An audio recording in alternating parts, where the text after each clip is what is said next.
మీతో ఎవరైనా వచ్చి చెబితే మీరు ప్రభువుకు దగ్గరగా లేరు, నువ్వు లోకంలో ఉన్నావు అన్నటువంటి తీర్పు తీరుస్తే రోమీయులకు రాసిన పత్రిక 14వ అధ్యాయం ప్రకారం వారు లెక్క చెప్పాలి, మీరు కాదు. మనం చదువుకునేటటువంటి థీమ్ ప్రకారం వారు లెక్క చెప్పాలి. కానీ అమ్మ కానీ పెట్టిండ్రా అయిపోయింది ఇంక అనుకుంటున్నారా? కానీ అన్నాడంటే ఇంక ఇప్పటి నుంచి ఉంటుంది మనకు అనుకుంటున్నారా? అట్లేం లేదు. కానీ మన బట్టలు, మనం ఎక్కడ సమయాన్ని వెచ్చిస్తున్నాం, మనం దేనికి ఎక్కువ ప్రాధాన్యతనిస్తున్నాం అన్న దానిలో స్పష్టత ఉండాలి, చాలా స్పష్టత ఉండాలి. మనం మంచి బట్టలు వేసుకోవటం తప్పు కాదు, ఫ్యాషనబుల్ బట్టలు వేసుకోవటం తప్పు కాదు. కానీ ప్రభువు కంటే ఎక్కువగా ఫ్యాషన్ను ప్రేమించడం తప్పు.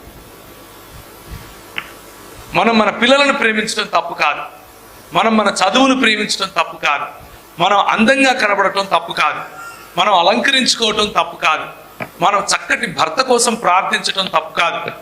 కానీ వీటన్నిటినీ, నీ అందాన్ని, నీ చక్కటి భర్త పైన నీకున్న కోరిక, నీ అలంకారం పైన నీకున్న మక్కువ, నీ బట్టల పైన నువ్వు చక్కగా మంచి బట్టలు వేసుకోవాలి అన్నటువంటి ఆలోచన ప్రభువు పైన ఉండాల్సిన ప్రేమ కంటే ఎక్కువగా ఉంటే సమస్య. ప్రభువు ప్రధానమై ఉండాలి. యేసు ప్రభువును వెంబడించడం అంటే ఇదే. అందుకనే ప్రభు అంటాడు, మీరు పొరపాటున నేను ఈ లోకానికి, if you think that I have come to spread the peace, you are wrong. I have come to spread the hatred అంటాడు ప్రభు. ఒకరి మధ్య ఒకరికి ఏం పెంచడానికి వచ్చాను? విరోధాన్ని పెంచడానికి వచ్చాను. ఏంటా విరోధం? తండ్రికి విరోధంగా కుమారుడు, కుమారుడికి విరోధంగా తండ్రి, అన్నకు విరోధంగా తమ్ముడు, అక్కకు విరోధంగా చెల్లెలు, ఇలా ఉంటారు. ఎందుకు ఉంటారు అనంటే దృక్పథాలలో మార్పు వస్తుంది. దీని అర్థం ఏమిటి అనంటే, unless you hate your father and mother, you cannot be my follower.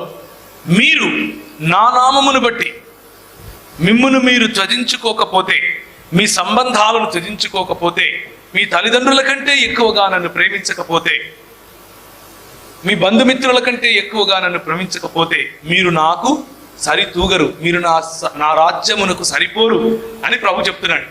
దాని అర్థం వాళ్ళందరినీ తృణీకరించడం కాదు, దాని అర్థం వాళ్ళందరినీ విడిచిపెట్టడం కాదు. దాని అర్థం ఏమిటంటే వీరందరికంటే ప్రభువుని ఎక్కువగా ప్రేమించడం, వీరందరికంటే ప్రభువుని ఎక్కువగా ప్రేమించడాన్ని ప్రభు కోరుకుంటున్నాడు. అటువంటి రిలేషన్షిప్ లోనికి ప్రభు నిన్ను పిలుస్తున్నాడు.